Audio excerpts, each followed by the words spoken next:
PHED में ED की कार्रवाई के पीछे का सच क्या है वो जानने का वक्त आ चला। ईडी ने 22,000 करोड़ के टेंडरों में कुछ घटना रही है जिसकी वजह से पूछताछ की जा रही है। 2022 में 41 बड़े टेंडरों की 5% में सौदेबाजी हुई थी। इसके बदले टेंडरों में साइट विजिट की शर्त लगाई गई। ये बड़ी खबर आपको बता रहे हैं, जयपुर से ये बड़ी खबर मिल रही है। देखिए इस सब के पीछे क्या है वो समझने की कोशिश कीजिए।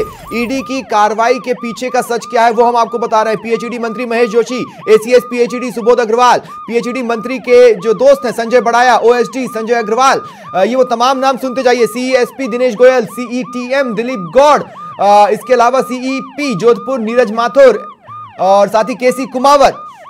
एफसी ने सभी टेंडरों को 28 से 32% ऊंची दरों पर निकाला, ये जानकारी मिल रही है। लेकिन एक शिकायत ने पूरे घोटाले की पोल खोलकर रख दी थी। ये शिकायत क्या थी वो भी सुन लीजिए। पीएमओ, ईडी, सीबीआई, जल शक्ति मंत्रालय में ये शिकायत पहुंची थी।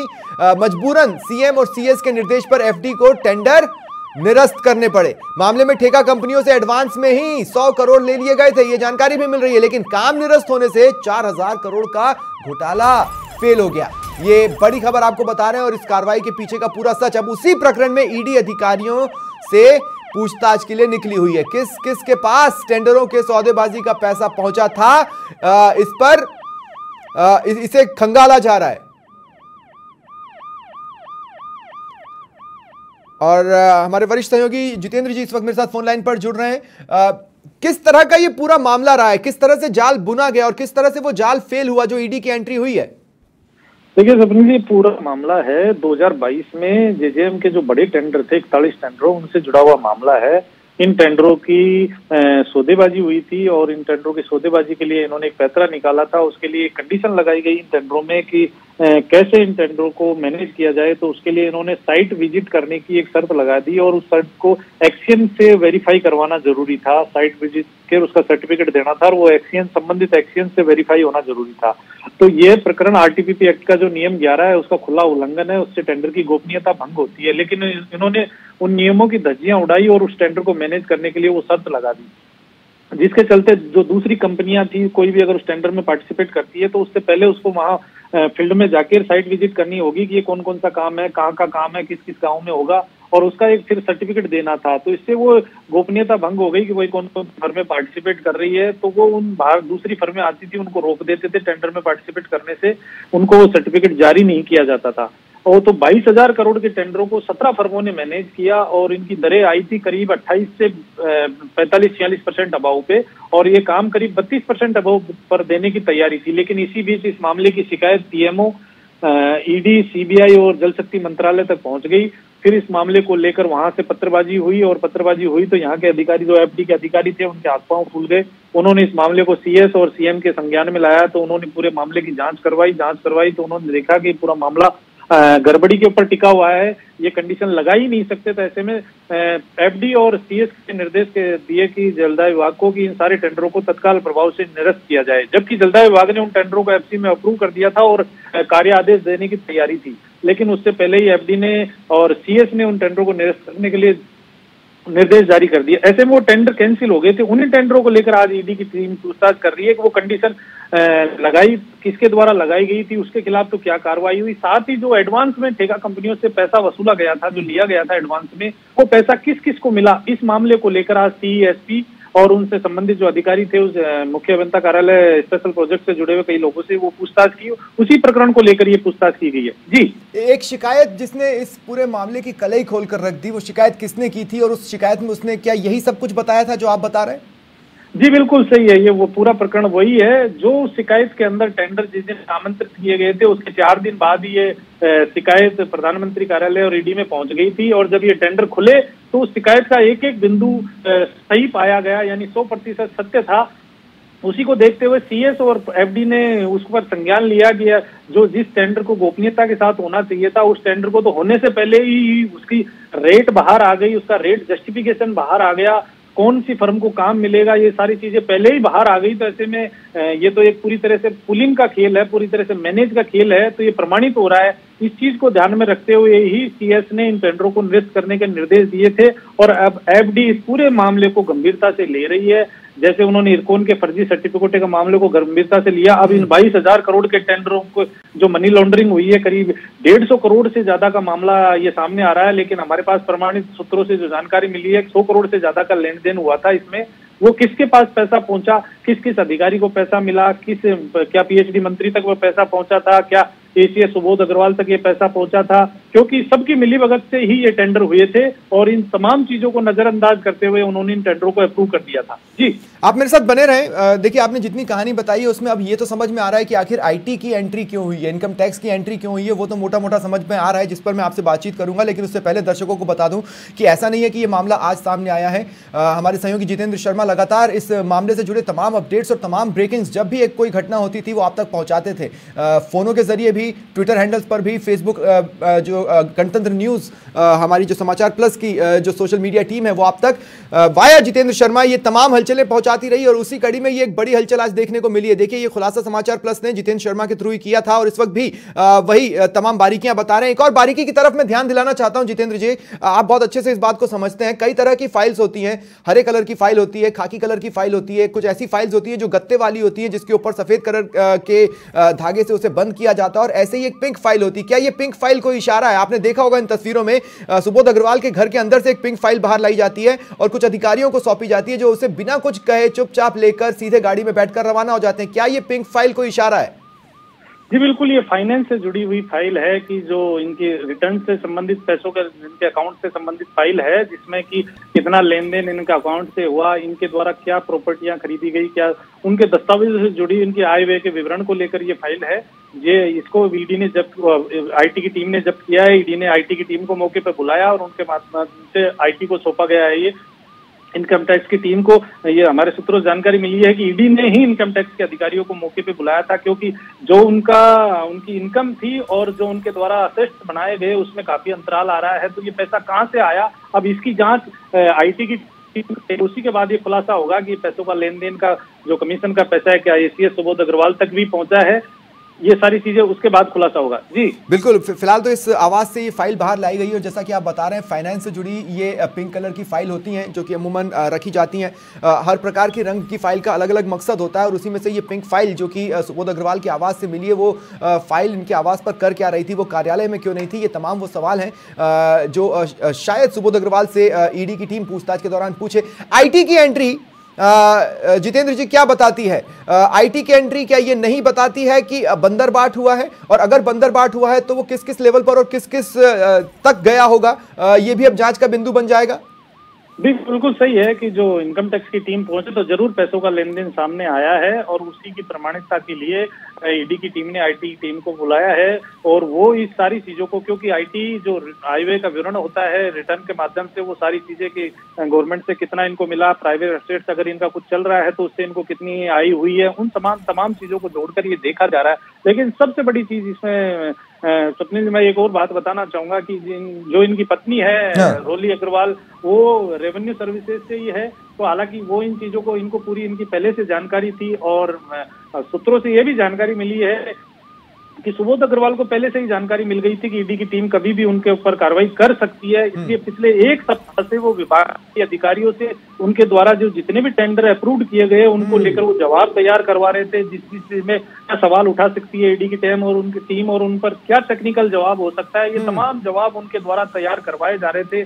और कल वो कार्यालय पे भी नहीं पहुंचे थे और उससे पहले उन्होंने इस सारी तैयारियों को कर लिया था। उनको कल ही भनक लग गई थी कि ईडी की टीम आज या कल में उन पर कार्रवाई कर सकती है। तो कहीं न कहीं वो इन चीजों में बड़ी आसानी से पकड़ में नहीं आएंगे, क्योंकि जो रोली अग्रवाल है वो उनकी पत्नी है, वो रेवेन्यू सर्विसेज से ही है, तो उनके पास भी काफी इन विभागों में पहले वो रह चुकी है, कस्टम में रह चुकी है और आईटी जो रेवेन्यू वाली सर्विस है उसमें रह चुकी है। तो उनको जानकारी है कि किस तरह से ये कार्रवाई करते हैं। तो इसीलिए ईडी की टीम को आईटी टीम को मौके पर बुलाना पड़ा और वो फाइलें जब्त की गई है, जिनके माध्यम से अब आगे जांच की जाएगी। जांच में अभी इनके पहले भी इनके द्वारा जो प्रॉपर्टी में इन्वेस्टमेंट किया गया था, सूत्रों के अनुसार जानकारी मिली थी मुंबई में इन्होंने एक फ्लैट खरीदा था करीब उसकी 15 करोड़ रुपए कीमत बताई जा रही है। वहीं जयपुर में भी कई जगह प्रॉपर्टी में पैसा इन्वेस्ट किया गया था, तो वो सब चीजें अब धीरे धीरे निकलकर सामने आएगी। जी स्वप्निल, आप मेरे साथ बने रहें। एक बार फिर हम अपने दर्शकों तक कुछ लाइव तस्वीरें पहुंचाना चाहते हैं और उसके बाद तुरंत बाद आपसे एक अहम सवाल लूंगा। लीलाधर हमारे साथ हैं। लीलाधर, और क्या हलचलें आपने रीड की बीते 10 मिनट में?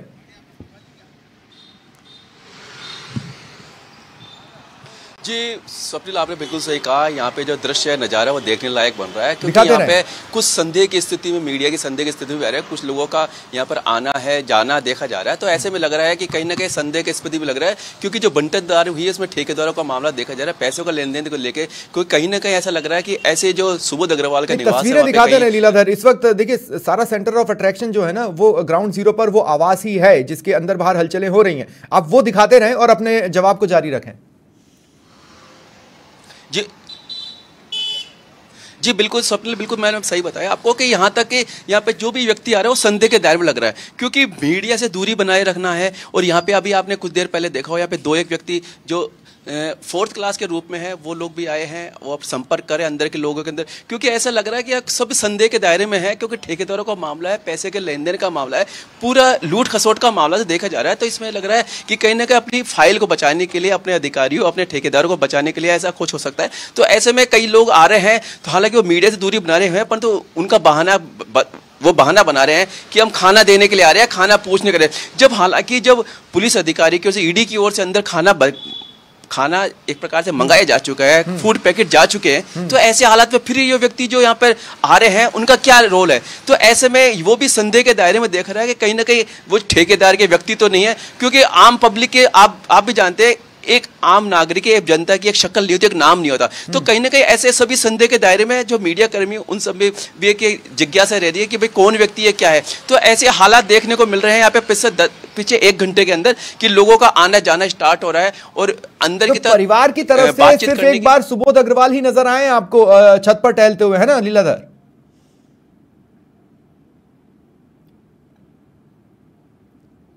कर्मी अब बैठे थे, बाहर की तरफ बैठे तो ऐसे टहलते हुए नजर आए, थोड़े टेंशन में दिखे।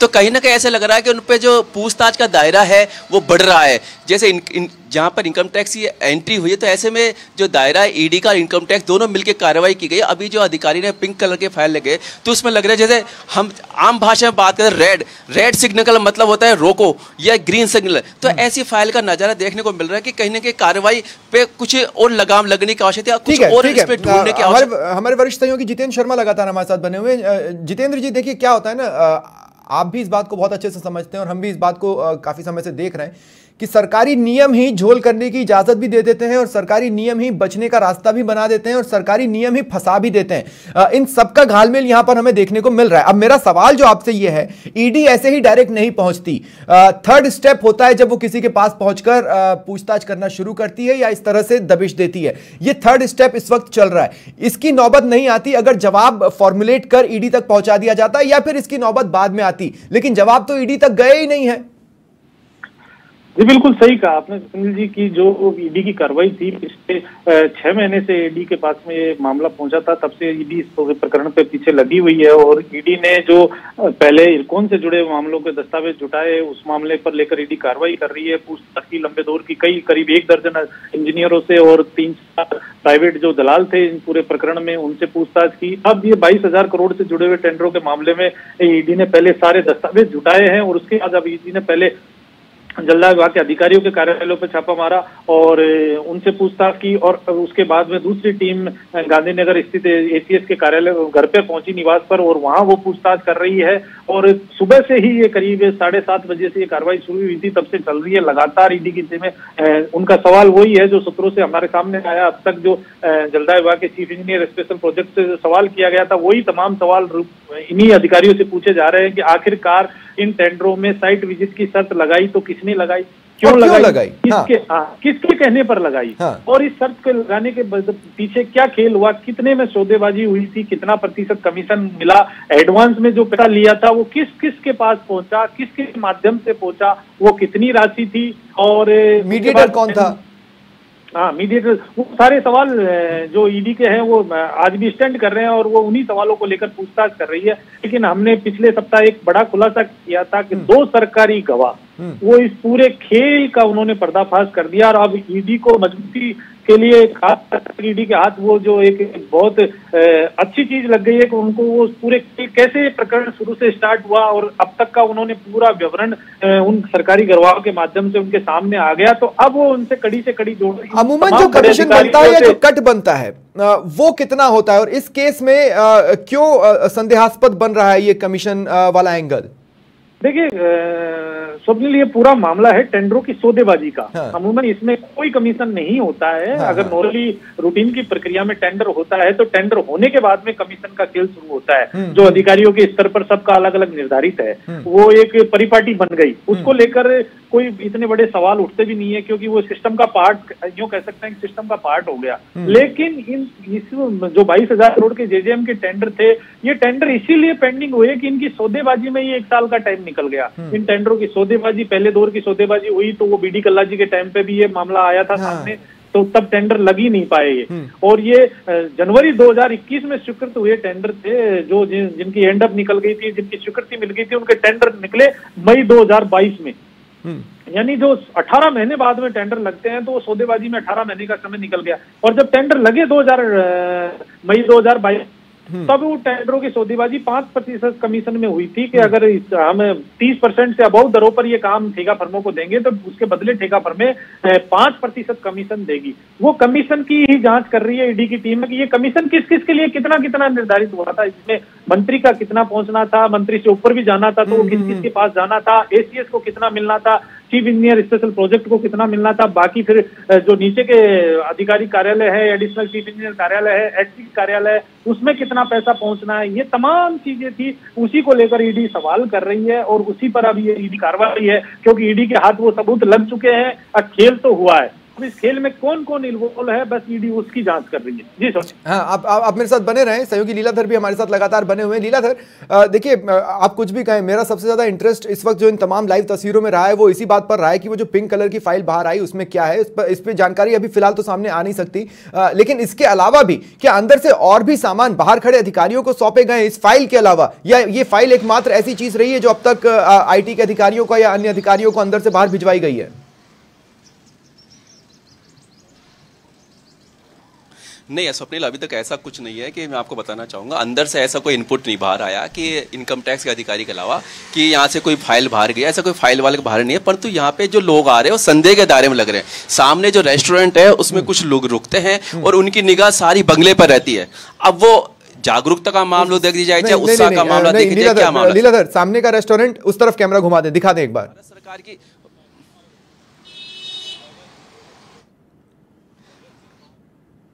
जो आप बोल रहे हैं उसी के सपोर्टिंग विजुअल दिखा दे वो रेस्टोरेंट कहां पर है, कहां से कौन नजर रख रहा है, ऊपर की तरफ या नीचे की तरफ, ग्राउंड फ्लोर पर या फर्स्ट फ्लोर से?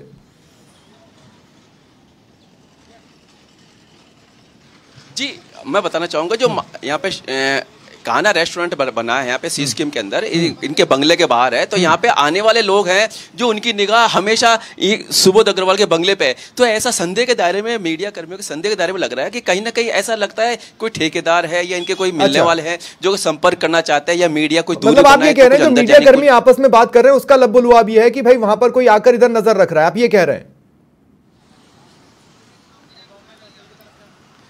बिल्कुल बिल्कुल। और यहाँ पर जो भारत सरकार की गाड़ियां हैं वो भी देखी जा रही है अधिकतर रूप से, और भारत सरकार की गाड़ियां डोल रही है, और यहाँ तक कि दिल्ली पुलिस की गाड़ी है वो भी डोल रही है। तो कहीं ना कहीं ऐसा लग रहा है कि कुछ यहाँ पर कुछ आज जयपुर शहर में कुछ होने वाला है, बड़ा कुछ होने वाला है। तो उसको देखते हुए जो भारत सरकार है, दिल्ली पुलिस है, सक्रिय नजर आ रही है। ऐसा लग रहा है कि सुबोध अग्रवाल की कोई गिरफ्तारी भी हो सकती है ऐसे में। तो यहाँ पे जो मीडिया कर्मी उनके लिए भी संदेह का सब्जेक्ट चालू हो गया है कि क्या यहाँ पे ऐसा कुछ होने वाला है, क्योंकि यहाँ पे जिस व्यक्ति को देखे, जिस गाड़ी को देखे, वो संदेह के दायरे में आ रही है। क्योंकि ऐसा हालांकि बड़ा फिल्मी टाइप का माहौल वहां पर क्रिएट हो गया है। देखिए अंदर की तरफ एक्शन चल रहा है, बाहर की तरफ नजर रखने वालों की भीड़ लग रही है और आपस में चर्चाएं इस बात की है कि हो सकता है वो ठेकेदार हो या ठेकेदार के लोग हो जो अंदर की तरफ नजर रख रहे हैं कि आखिर क्या हो रहा है, क्योंकि धड़कनें तो कईयों की बड़ी होंगी। वरिष्ठ सहयोगी जितेंद्र शर्मा हमारे साथ लगातार बने हुए हैं। अब फिल्मी टाइप का जितेंद्र जी यहाँ पर पूरा सीन नजर आ रहा है मोटे तौर पर जो हम कह रहे हैं, लेकिन अगर ये फिल्मी टाइप का सीन इसी तरह से बढ़ता रहा तो लीलाधर गलत नहीं कह रहे हैं, शाम तक कोई बड़ा धमाका, कोई बड़ी ब्रेकिंग आ सकती है।